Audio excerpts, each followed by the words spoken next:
నమస్తే, నేను హరిత. ఈరోజు మనతో కూకట్పల్లి నియోజకవర్గం Janasena party contested MLA Mummareddy Prem Kumar garu మనతో ఉన్నారు. తెలంగాణ రాజకీయాల గురించి వారిని అడిగి తెలుసుకుందాం. నమస్తే అండి. తెలంగాణలో అభ్యర్థిని నిలుపుకుంటారా మీరు? ఖచ్చితంగా నిలుపుకుంటాం. ఎప్పుడు కూడా ఏంటంటే క్యాడర్ డెవలప్ చేయడం కోసమే జనసేన పార్టీలో స్థానిక సంస్థల్లో పోటీ చేయడం జరిగింది. అదేవిధంగా క్యాడరు బాగా పెరిగింది కాబట్టి ఎప్పుడు కూడా మేము కాపాడుకోవటం అంటే వాళ్ళకి ఎప్పుడైనా సరే జనసేన మీద అభిమానంతో వచ్చారు, అభిమానంతో నిలబడతారు, అభిమానంతో గెలిచారు. ఆయన మీద ఉన్న అభిమానంతో ఓట్లు వేయటం జరిగింది. ప్రజలు కూడా ఎంతో నమ్మకంతో ఓటు వేయటం జరిగింది.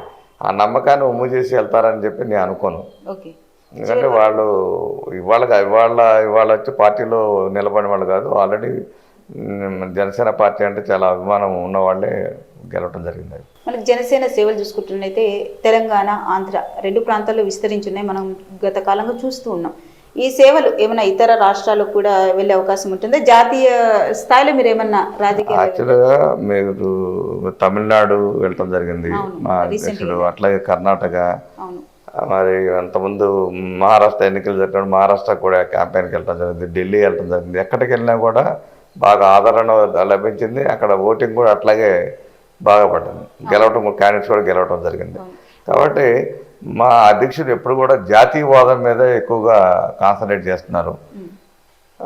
అదే దిశలో పార్టీ కూడా అదే దిశలో తీసుకెళ్తున్నారు. జాతీయ పార్టీగా చూడొచ్చు, అందులో అనుమానమే లేదు. ఓకే అంటే ఇక్కడ చూసుకున్నట్టయితే మీరు ర్యాపో ఎలా ఉందండి? పవన్ కళ్యాణ్ గారికి మీకు ర్యాపో ఎలా ఉంటుంది? చాలా బాగుందమ్మా. మా అందరు కూడా మా లీడర్స్ అందరూ కూడా చాలా బాగా చూసుకుంటారు ఆయన. ఓకే, కలుస్తూ ఉంటారు.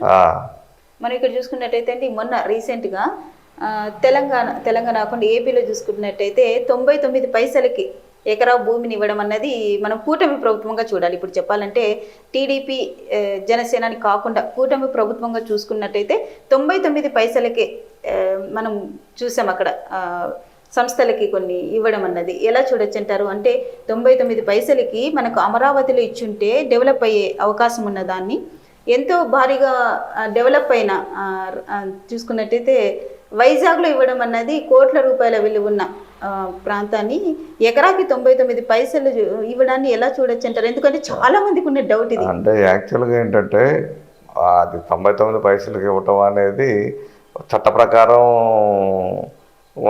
ఉండాలి కాబట్టి లీజ్ అది ఇచ్చుంటారు.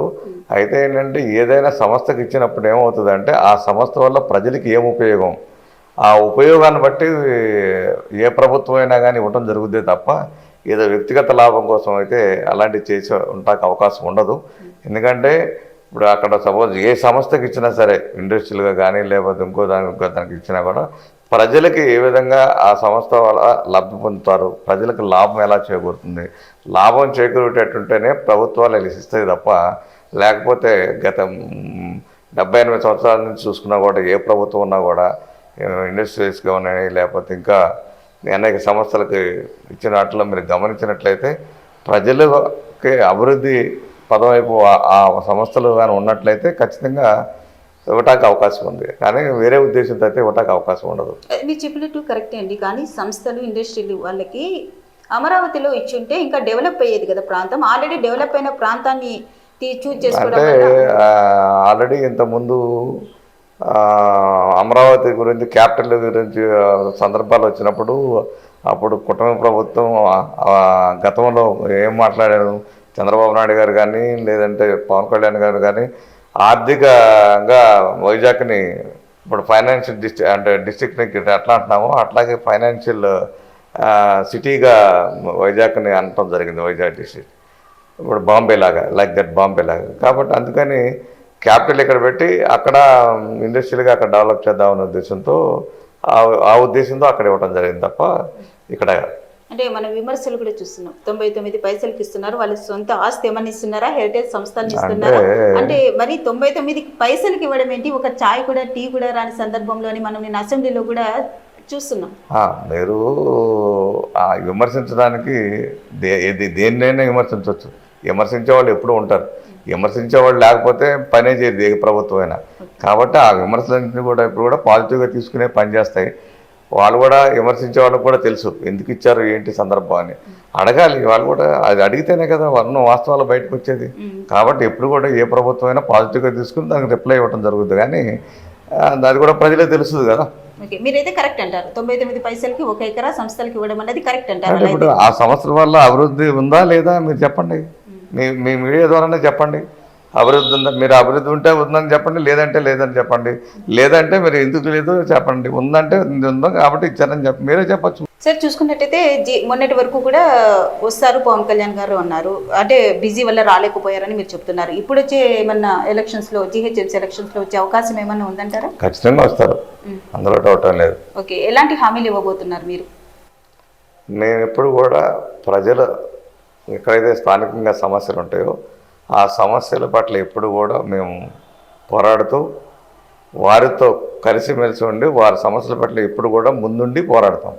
లోకల్ సమస్యల మీద ఎక్కువగా మేము కాన్సన్ట్రేట్ చేయడం జరుగుతుంది. ఓకే, అంటే ప్రచారానికి వచ్చే అవకాశం ఉంది అంటే ఖచ్చితంగా ఉంది. ఓకే, ఎన్ని సీట్లు పోటీ చేద్దాం అనుకుంటున్నారు? ఎంతమంది బీఫామ్ ఇద్దాం అనుకుంటున్నారు జనసేన నుండి ఈసారి? అంటే అది ఎలక్షన్స్ స్టార్ట్ అయిన తర్వాత ట్రెండ్ స్టార్ట్ అయితే కానీ ఎంతమంది నిలబడగల శక్తి ఉన్నది అని చెప్పేసి మేము సర్వేలు చేసుకుని దాన్ని బట్టి మేము సీట్లు ఇంతమందికనే మనం ఇప్పుడు చెప్పలేము. అది అప్పుడు మాత్రమే చెప్పగలుగుతాం. మెంబర్షిప్ ఏమన్నా ఇస్తున్నారా అండి? ఎంతమంది ఉన్నారు ఇప్పటి వరకు తెలంగాణ? ఇప్పుడు తెలంగాణలో ఇప్పటి వరకు 30,000 మెంబర్స్ ఉన్నారమ్మ. ఓకే, అన్ని ఏరియాస్ నుంచి? ఓన్లీ హైదరాబాద్ నుంచి? హైదరాబాద్ నుంచి ఎక్కువగా ఉన్నారు, మిగతా తక్కువ. మీ భవిష్యత్ కార్యాచరణ ఏమంటారు? మేము ఇప్పుడు రాబోయే ఎలక్షన్లో జెడ్పీటీసీ ఎంపీటీసీ ఎలక్షన్స్లోను అట్లాగే జిహెచ్ఎంసీ అట్లాగే మరి సైబరాబాద్ కార్పొరేషను మల్కాజ్గిరి కార్పొరేషన్ అన్నింటిలో కూడా పోటీ చేయడానికి సిద్ధంగా ఉన్నాం. లాస్ట్ ఈసారి చూసుకున్నట్టయితే మీరు ఇక్కడ కంటెస్టెంట్ ఎమ్మెల్యేగా పోటీ చేసినప్పుడు గట్టి పోటీని ఇవ్వడం జరిగింది. ఈసారి కూడా మీరు ఎమ్మెల్యేగా అలానే గట్టి పోటీ ఇచ్చి ఈసారి గెలుస్తారంటారా? ఎలా చూడొచ్చు అంటారు? అంటే మిమ్మల్ని కూడా జనసేన తరపున ఒక బలమైన లీడర్ ఇక్కడ మిమ్మల్ని చూసుకున్నట్టయితే బలమైన లీడర్స్లో మీరు కూడా ఒకరు. అంటే జనసేన మీ నుంచి ఎమ్మెల్యేగా వస్తుంది అనుకోవచ్చు అంటారు? ఖచ్చితంగా వస్తుందని అనుకోవాలి, అందులో డౌటే లేదు. అంటే ఈ దేని వల్ల మీరు విఫలమయ్యారు అనుకుంటున్నారు అప్పుడు ఎలక్షన్స్ లో? అంటే అప్పుడు short period only 10 days. Okay, కాబట్టి 10 days టైం సరిపోలేదు. అంటే బీజేపీ నుంచి మీరు వచ్చారు, బీజేపీ కూడా మీకు సహకరించలేదు అని వినిపిస్తూ ఉంటుంది. సహకరించకపోవటం ఏం లేదు, సహకరించారు. ఓకే, హైదరాబాద్ లో ముఖ్యంగా ఏ సమస్యలు ఉన్నాయనుకుంటున్నారు మీరు? అంటే అవి మీరు ఏవి సాల్వ్ చేస్తారు అని? హైదరాబాద్లో ఎక్కువ సమస్యలు ఏమిటి అంటే పాపులేషన్ పెరిగింది. పాపులేషన్కు తగ్గట్టుగా డ్రైనేజ్ సిస్టమ్ ఇన్ఫ్రా సిస్టమ్ పెరగలేదు. ఎక్కువగా దాని మీద కాన్సన్ట్రేట్ చేయాలి. రెండవది ట్రాఫిక్ సమస్య పెరిగిపోయింది. ఈ ట్రాఫిక్ అని ఏ విధంగా కంట్రోల్ చేయాలి అనే దాని మీద మేము ఎక్కువగా కాన్సన్ట్రేషన్ దాని మీద చేయడం జరుగుతుంది. ఎందుకంటే ఒకళ్ళ ఇంటి దగ్గర నుంచి ఆఫీస్కి వెళ్ళాలంటే వాళ్ళు 1.5 hours 2 hours పడుతుంది. దానివల్ల ఏమవుతుందంటే పొల్యూషన్ కూడా బాగా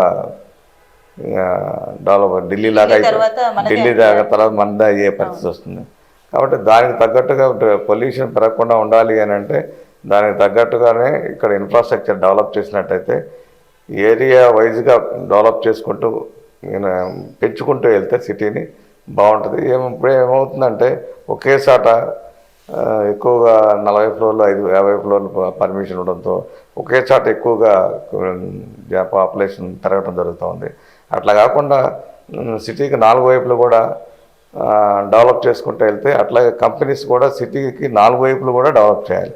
ఎప్పుడైతే 4 వైపులా డెవలప్ చేస్తారో ఆటోమేటిక్గా కూడా పాపులేషన్ 4 వైపులు కూడా మరి విస్తరిస్తే అవకాశం ఉంటుంది. ఆ విధంగా ఉన్నప్పుడు ఏమవుతుందంటే ట్రాఫిక్ సమస్య తగ్గుద్ది, అట్లాగే పొల్యూషన్ ప్రాబ్లం కూడా తగ్గుతుంది. అట్లాగే ట్రాన్స్పోర్ట్ విధానం కూడా ఏంటంటే పెరగాలి, అన్ని వైపులకు కూడా బాగా పెరగాలి. ఈ మెట్రో అయితేనేమి మిగతా బస్సుల సిస్టమ్ అయితేనేమి ఎక్కువగా ఎలక్ట్రానిక్స్ సిస్టమ్ బస్సెస్ అయితే బెటరు. ఎక్కువగా ఆ విధంగా ఎక్కువగా ట్రాన్స్పోర్ట్ పెంచినట్టయితే ఇండివిజువల్గా వెహికల్ వేసుకెళ్ళే అవకాశం ఉండదు. ఆ ఇంటి దగ్గర ఎక్కుతారు, ఆఫీస్ దగ్గర దిగుతారు. కాబట్టి ఆ ఫెసిలిటీ ఎక్కువగా పెంచగలిగితే ట్రాన్స్పోర్ట్ ఫెసిలిటీ అప్పుడు ఆటోమేటిక్గా కూడా ట్రాఫిక్ సమస్య అట్లాగే డ్రైనేజ్ సిస్టమ్ ఇప్పుడు ఎప్పుడో చేసిన డ్రైనేజ్ ఇది ఇప్పుడు ఇంతవరకు డెవలప్ చేయలేదు. మరి గతంలో అన్ని ఇండిపెండెంట్ ఇళ్ళు ఉండేవి, సపోజ్ ఈ కాలనీ ఎగ్జాంపుల్ తీసుకోండి, ఇండిపెండెంట్ ఇల్లు ఇప్పుడు అన్ని అపార్ట్మెంట్స్ అయిపోయింది. మరి ఇంత పాపులేషన్ పెరిగినప్పుడు ఆటోమేటిక్ కూడా డ్రైనేజ్ సిస్టమ్ ఆటోమేటిక్ కూడా సైజెస్ పెంచి మరి అంతా కూడా డెవలప్ చేస్తుంది. అందుకని మీరు వస్తుంటే రోడ్ల మీద చాలా చోట్ల ఎక్కువగా పొంగి పొర్లుతూ ఉంటాయి. అట్లాగే ఈ స్లమ్స్ ఏరియాలో కూడా అట్ని బాంబేలాగా ఆ స్లమ్స్ని కూడా డెవలప్ చేయాలి, వర్షం వస్తే మొత్తం జలమయం. డెవలప్ చేయాలి. అవసరమైతే ఏం చేయాలంటే అదే స్లమ్ని డబుల్ బెడ్రూమ్ ఇళ్ళు కట్టించి వాళ్ళకే అక్కడ ఇచ్చేటట్లయితే, అక్కడ ఇన్ఫ్రాస్ట్రక్చర్ డెవలప్ చేసి వాళ్ళకే ఇచ్చినట్లయితే చాలా బాగుంటుంది. ఏ పార్టీ మీకు పోటీ అనుకుంటున్నారు? ప్రధానంగా ఇప్పుడు మాకు పార్టీ పోటీ ఏది అంటే కాంగ్రెస్ పార్టీ పోటీ. కానీ ఇంతకుముందు చూసుకున్నట్టయితే టీడీపీ కాంగ్రెస్ పొత్తులో కూడా పోటీకి రావడం జరిగింది గత ఎలక్షన్స్ మనం చూసుకున్నట్టయితే. ఎప్పుడు తప్పండి అమ్మ రాజకీయాలు, ఏ రోజు ఆ రోజే రాజకీయం. నిన్నేం జరుగుతుందో రేపు ఏం జరుగుతుందో చెప్పలేము. ఏ రోజు ఆ రోజు రాజకీయం. ఆ సిస్టమ్స్ని బట్టి అక్కడున్న పద్ధతులను బట్టి ఆటోమేటిక్ డెవలప్. అట్లయితే ఈసారి ఎవరితో పొత్తు పెట్టుకుంటే ఎక్కువ స్థానాలు గెలవచ్చని మీరు అనుకుంటున్నారు? మేము పొత్తుల గురించి మేము ఆలోచన చేయట్లేదమ్మా. అది ఏదన్నా మా అధ్యక్షుల వారే ఆలోచిస్తారు. అంటే మీరు కూడా సలహాలు ఇవ్వచ్చు కాబట్టి మీ ఐడియా ఆయన డిస్కస్ చేసేటప్పుడు ఇవ్వటం జరుగుతుంది. కానీ ఇప్పుడు మేము పొత్తుల గురించి మేము ఆలోచన చేయట్లేదు. బీజేపీ అది యాక్చువల్గా ఎన్డీలో ఉన్నాము, ఎన్డీఏలో మేమంతా. ఆ పొత్తు ధర్మంగా వెళ్ళాల్సి వస్తే పొత్తు ధర్మంగానే వెళ్తాం. దాంట్లో మాకేం ప్రెస్టేజీగా అలా ఏం లేదు. పొత్తు ధర్మంగా ఇక్కడ కూడా ఆంధ్రప్రదేశ్లో వెళ్ళినట్టు ఇక్కడ కూడా వెళ్దాం అనుకుంటే అట్లాగే వెళ్తాం. మా అధ్యక్షులు వారు ఏం చెప్తే అది ఎక్కువ స్థానాలు గెలిచే అవకాశం ఉన్నప్పుడు ఖచ్చితంగా పొత్తుతో వెళ్ళటం వల్ల ఎక్కువ స్థానాలు గెలిచే అవకాశం ఉంటుంది. అటు బీజేపీకి అవకాశం ఉంటుంది, జనసేన పార్టీకి అవకాశం ఉంటుంది. కూకట్పల్లి ప్రజల కోసం మీరు ఎలాంటి అభివృద్ధి పనులు చేశారండి? రీసెంట్గా నేను చూస్తే మరి హాస్పిటల్ ఎప్పటి నుంచో శాంక్షన్ చేసి దాన్ని ఇంప్లిమెంటేషన్ చేయకుండా ఉండటం వల్ల మేము అనేక సార్లు మేము దాని మీద ఉద్యమం చేపట్టడం జరిగింది. అది ఖచ్చితంగా ఆల్రెడీ దాని వర్క్ కూడా స్టార్ట్ అయింది.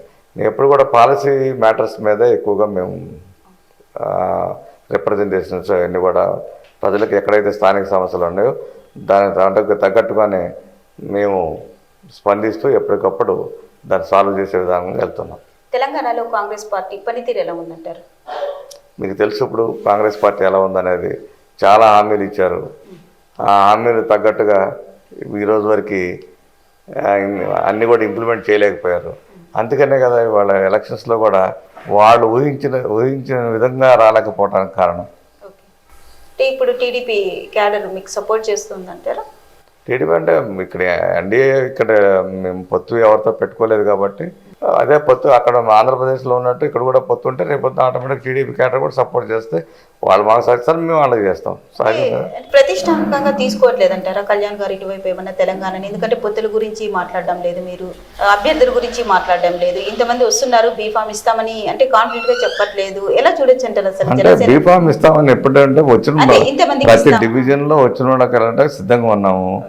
మా క్యాడర్ అప్పుడు అక్కడ ఉన్న పరిస్థితులను బట్టి మా క్యాడర్ ఏదైతే పోటీ చేస్తారంటారో వాళ్ళకి ఇస్తాం. కానీ మేము పిలిచి ఇవ్వడం జరగదు కదా. ఇంకేం డిసైడ్ కూడా కార్పొరేషన్లు ఏర్పడిందే కొత్తగా ఏర్పడినాయి. మళ్ళీ ఇంకేమైనా చేంజెస్ వస్తాయని తెలియదు. రెండోది ఏంటంటే అసలు ఇంతవరకు రిజర్వేషన్సే ఇంప్లిమెంటేషన్ కాలేదు. రిజర్వేషన్లు ఏ డివిజన్ ఏ రిజర్వేషన్ ఏంటి వాటి అనేది తెలియదు. తెలియనప్పుడు ఎంతమందిని నిలబెడతాము ఏంటి అనేది మేము అన్నిటికీ నిలబెట్టడానికి సిద్ధంగా ఉన్నాం. ఓకే, దాన్ని బట్టి మేము డిసైడ్ చేసుకుని చేస్తాం. కాస్త పుంజుకుంటుంది అనేది మనం అనుకోవచ్చు. ఖచ్చితంగా మీరు రీసెంట్ ఎలక్షన్లో చూశారు కదా, అభ్యర్థులు కూడా చాలా మంది 5-10 ఓట్లు కూడా రావు మీకు అన్నవాళ్ళు. మరి ఇంచుమించుగా దగ్గర దాకా వెళ్ళాం కదా. గెలవటమే కాదు కదా, మిగతా కూడా గెలుపు దగ్గర దాకా వెళ్ళాం కదా చాలా చోట్ల. అది ప్రత్యక్షంగా మీరు చూస్తున్నదే కదా, అదేం దాచిపెట్టేదేం కాదు కదా. వెబ్సైట్ చూసినా కూడా అది తెలుస్తుంది కదా. ఫ్యూచర్ లో ముఖ్యమంత్రిగా చూడొచ్చు అంటారా పవన్ కళ్యాణ్ గారిని? మేము ఎప్పుడు కూడా చూద్దామని అనుకుంటున్నాం. ఆ దిశలోనే మేము ఎప్పుడు కూడా ప్రయత్నం చేయాలి, ఆయన వెనకాల ఉండి ప్రయత్నం చేయడం జరుగుతుంది. అంటే ఏ సంవత్సరానికి వచ్చి ఎన్ని ఎలక్షన్స్ అది ఎవరు చెప్తారమ్మా, అది ఎవరు చెప్పలేము. మా టార్గెట్ ఏంటంటే మేము చెప్తాము. ఎందుకంటే ఆయన అంటే మాకు అభిమానం కాబట్టి ఆయనకు ప్రతి ఒక్కరికి ముఖ్యమంత్రి అవ్వాలని ఉంటుంది కదా. మేము ఎప్పుడు కూడా రేపు నెక్స్ట్ ఎలక్షన్కే ముఖ్యమంత్రి కావాలని మేము కోరుకుంటాం. ఓకే, కాబట్టి అది మా అధ్యక్షుల వారు ఎప్పుడు అవ్వాలి ఏంటి అనేది ఆయనకి ఒక అవగాహన ఉంది. ఆయనకు ఒక కాంక్రీట్ ఒపీనియన్ ఉంది దాని మీద. కాబట్టి అది ఆయన తీసుకునే నిర్ణయం. ఎందుకంటే మేము ఎన్డీఏలో భాగస్వామి అయి ఉన్నాం కాబట్టి మేము దానికి తగ్గట్టుగానే మాట్లాడాల్సి ఉంటుంది తప్ప ఇవాళ భాగస్వామ్యంలో ఉండి నువ్వు పక్కకు పో నేను వస్తానని అనే పరిస్థితి అయితే ఉండదు కదా. ఎప్పుడు అవుతారని కూడా ఎట్లా చెప్పగలుగుతాం, అది కరెక్ట్ కాదు కదా. మీరు ఇంతవరకు ఎన్నిసార్లు కలిసి ఉంటారు పవన్ కళ్యాణ్ గారిని? చాలాసార్లు కలిసాను. చాలాసార్లు. అంటే సామాన్య ప్రజలకు వెళ్ళే యాక్సెస్ ఉందా అండి పవన్ కళ్యాణ్ కలిసే? అంటే సామాన్య ప్రజలకు అవసరం, పని ఉంటే కలవచ్చు, పని లేకుండా వెళ్ళి కలుస్తారంటే అది సాధ్యపడదు కదా. ఇప్పుడు ఎమ్మెల్యేలు ఉన్నారు, పనులు కాన్స్టిట్యూన్సీలో పనులు ఉన్నప్పుడు, పాలసీ మ్యాటర్ పనులు ఉన్నప్పుడు వీళ్ళు కలుస్తున్నారు కదా. అట్లాగే మరి జిల్లా నాయకులు కానీ మండల నాయకులు కానీ అక్కడ ఉన్న సమస్యలు ఏమైనా ఉంటే అవి తీసుకుని వెళ్ళి ఇక్కడ కలవడం జరుగుతూ ఉంది అక్కడ. అట్లాగే మేము కూడా ఇక్కడ ఏదైనా పాలసీ మ్యాటర్స్ మీద డిస్కస్ ఉన్నప్పుడు, పార్టీ మీటింగ్ జరిగినప్పుడు మమ్మల్ని సపరేట్గా తెలంగాణ సపరేట్గా నాయకులను పిలవడం జరుగుద్ది. మీటింగ్ 6 నెలలకో 3 నెలలకు పెట్టినప్పుడు ఖచ్చితంగా వెళ్తాం, మాట్లాడుతాం, వస్తాం. కలవటానికి ఎటువంటి అభ్యంతరం ఉండదు. కానీ రోజు అట్లా కలిసే పనులు ఉంటే ఆయన అడ్మినిస్ట్రేషన్ చేయాలి కదా. ఓ పార్టీ నడపాలన్నా ఒక 5 శాఖలు ఉన్నాయి, అవన్నీ కూడా సక్రమంగా నడవాలి అంటే అవసరాన్ని బట్టి కలవాలి. కలవాలని ఉన్న ఫోటో దిగటం కోసం కాదు కదా. ఎక్కడ లోకల్గా సమస్యలు ఉండి ఆ సమస్యల పట్ల ఒక అవగాహన పెంచుకుని లోకల్ లీడర్ దాన్ని రిప్రజెంటేషన్ చేసి ఆయనకి దాన్ని సాల్వ్ అయ్యేటట్టుగా చూడాల్సిన బాధ్యత ఎవరైతే ఆయన కలవటానికి వెళ్తున్నారో దాని పర్పస్ ఆయన తెలిసిన ముందుగా తెలియజేసినట్టయితే వాళ్ళకి అపాయింట్మెంట్ దొరుకుతుంది, ఖచ్చితంగా కలవచ్చు. అందుకని పర్పస్ లేకుండా ఏమి లేకుండా ఊరికనే కలవటాకంటే అది సాధ్యపడదు కాదు కదా. సమస్యల్లో ఉన్న వాళ్ళే ఆయన కలవడానికి యాక్సెస్ ఉందా అన్నట్టు. ఎందుకు ఖచ్చితంగా మనం చూసుకున్నట్టయితే తెలంగాణలో కేసీఆర్ వరకు కలిసే అవకాశం లేకుండా మంత్రులు ఎమ్మెల్యేలు కూడా వెనుదిరిగిన సందర్భాన్ని మనం చూసాం. అలా ఇప్పుడు ఆల్రెడీ అక్కడ చూస్తున్నారు కదా, మా ఎమ్మెల్యేలు డైరెక్ట్ వెళ్తున్నారు ఇప్పుడు ఆయన దగ్గరికి. మరి మినిస్టర్లు కూడా మరి మంత్లీ కూర్చొని మాట్లాడుకుంటున్నారు, మీరు చూస్తూనే ఉన్నారు కదా. ఆ పార్టీ హౌస్లో ఎవ్రీ మంత్ మీటింగ్ జరుగుతుంది, అందరూ కలిసే పరిస్థితి. రీసెంట్గా కూడా మీకు 15 రోజుల క్రితం కూడా మీరు పార్టీ హౌస్లో అక్కడ మీటింగ్ జరుగుతూనే ఉన్నాయి కదా, ఇంక కలవపోవటం ఏముంది. మొన్న చూసుకున్నట్టయితే కొండగట్టు ఆంజనేయ స్వామి టెంపుల్ కూడా విజిట్ చేయడం జరిగింది పవన్ కళ్యాణ్ గారు. ఇక్కడ కూడా సంస్థాగతంగా ఆయన మీటింగ్ లో పాల్గొనడం లేదు, ప్రచారం చేయడం లేదు అన్న ఒక అసంతృప్తి ఏమన్నా ఉందా మీకు? ఏం లేదు, మాకు తెలుసు ఆయన ఎప్పుడు వస్తారు ఏంటి అనేది కూడా, ఎప్పుడు రావాలనేది కూడా మాకు మా పార్టీకి మా లీడర్స్ అందరం మా రాష్ట్ర నాయకత్వానికి మంచి అవగాహన ఉంది. దాంట్లో ఎక్కడ మా కార్యకర్తలకు కానీ ఎవరికి కూడా అసంతృప్తి అయితే ఏం లేదు. ఇంకా ఫ్యూచర్ లో మీరు కూడా ఒక అధికార పార్టీగా ఖచ్చితంగా ఉంటాము, ఉండబోతున్నాము, అందులో డౌటే లేదు. సరే, ఇక్కడ ఎమ్మెల్యే పనితీరు, మాధవరం కృష్ణారావు గారి పనితీరు ఎలా ఉందనుకుంటున్నారు మీరు? పబ్లిక్ చూస్తున్నారు రోజు ఆయన పనితీరు. మీరేం చెప్తారు? ఎందుకంటే మీరు ఇక్కడ ఉన్నారు, ఇక్కడ కంటెస్టెడ్ ఎమ్మెల్యేగా పోటీ చేశారు, నెక్స్ట్ కూడా మీరు ఇక్కడి నుంచి పోటీ చేసే అవకాశం ఉంది కాబట్టి మీరు ఏం చెప్తారు ఆయన గురించి? ఎందుకంటే ఆయన గత మూడు టర్మ్స్ కూడా గెలుస్తూ వస్తున్నారు, ఒక బలమైన లీడర్ ఆయన కూడా. ఏం చెప్తారు మాధవరం కృష్ణారావు గురించి? ఇప్పుడు ప్రభుత్వం లేదు, ఆయన పని ఆయన చేసుకుంటా పోతున్నాడు, ఎవరి పని అది చేసుకుంటా పోతున్నాం. ఓకే, ఇప్పుడు ఆయన విమర్శించినా ఉపయోగం లేదు. అంటే విమర్శించడం అంటే వాళ్ళ పనులు చేసే పనులు కొన్ని బాగుండొచ్చు, కొన్ని ఎక్కడ పని చేస్తున్నాడు ఆయన కూడా పని చేసేటప్పుడు ఆయనే కొట్లాడుతున్నాడు. నాకు ప్రోటోకాల్ ఇవ్వట్లేదు, నాకు ప్రోటోకాల్ ఇవ్వట్లేదు, ఎక్కడ కూడా ఆయన కొట్లాడుతున్నాడు. అంటే దాన్ని బట్టి ఆయన ఏం పని చేస్తున్నాడో మీరే తెలుసుకోండి. కళ్యాణ చెక్కులు ఇచ్చాకి, కన్యాలక్ష్మి చెక్కులు ఇవ్వడానికి నన్ను పిలవట్లేదు అంటున్నాడే, ఇంకా మిగతా ఓపెనింగ్లకి నన్ను పిలవట్లేదు అంటున్నాడే. ఓపెనింగ్లు చేస్తుంటే రోడ్లు ఓపెనింగ్ చేస్తున్నారంటే అటు కాంగ్రెస్ పార్టీ ఇన్ఛార్జి ఈయన కొట్లాడుకుంటున్నారు రోడ్డు మీద పడి. అది ఇప్పుడు ఒక సిస్టమ్గా లేదు అనేది ప్రజలకు అర్థమవుతుంది కదా. అంటే చివరిగా ప్రజలకు ఏం సందేశం ఇస్తారు? ఇప్పుడు వాళ్ళు పనిచేస్తే మిగతా కాంగ్రెస్ పార్టీ వాళ్ళు ఎందుకు వస్తారు కొట్లాటకి? ఆయన ముందు చేస్తుంటే ఆయన చేయట్లేదు కాబట్టి వాళ్ళు వస్తున్నారు. అదే ఈయన రోజు పని చేస్తున్నాడు అనుకోండి, రారుగా వాళ్ళు, వచ్చే అవకాశం ఎక్కడ ఉంటుంది? అనుకుంటే కాంగ్రెస్ పార్టీ ఎమ్మెల్యేనే గెలిపించే వాళ్ళు కదా ప్రజలు. గెలిపించలేదు, ఈయన గెలిపించారు, దాంట్లో కాదనట్లేదు. కానీ ఇప్పుడు పని చేస్తున్నారు లేదు, ఇప్పుడు గురించి మీరు మాట్లాడారు, గతం గురించి కాదు మీరు మాట్లాడండి, ఇప్పుడు గురించి మాట్లాడారు. కాబట్టి ఆయన పని చేసి ముందున్నట్టు వాళ్ళు ఎందుకు ఇక్కడ నిలబడతారు? మరి అంతే కదా. వాడు వాళ్ళు ఎందుకు వస్తున్నారు? నువ్వు కొట్లాడు, ఓ ప్రోటోకాల్ కానీ సీఎంతో కొట్లాడు, నేను చేస్తున్నాను, నువ్వు ముందు చేసేటైతే మరి వాళ్ళు ఎందుకు కొట్లాడతారు? అందుకని ఎప్పుడు కూడా పని చేసేవాడికి ఏది అడ్డు రాదు. మీరు ఎట్లయితే ప్రజలకి 24 గంటలు ఇక్కడ అందుబాటులో ఉంటున్నారు. ఖచ్చితంగా ఉంటాం సమస్య వచ్చినమాట. ఇది ఇవాల్టి లీడర్తో ముఖాముఖి. రేపు మరో లీడర్తో మళ్ళీ కలుద్దాం. అంతవరకు సెలవు, నమస్కారం.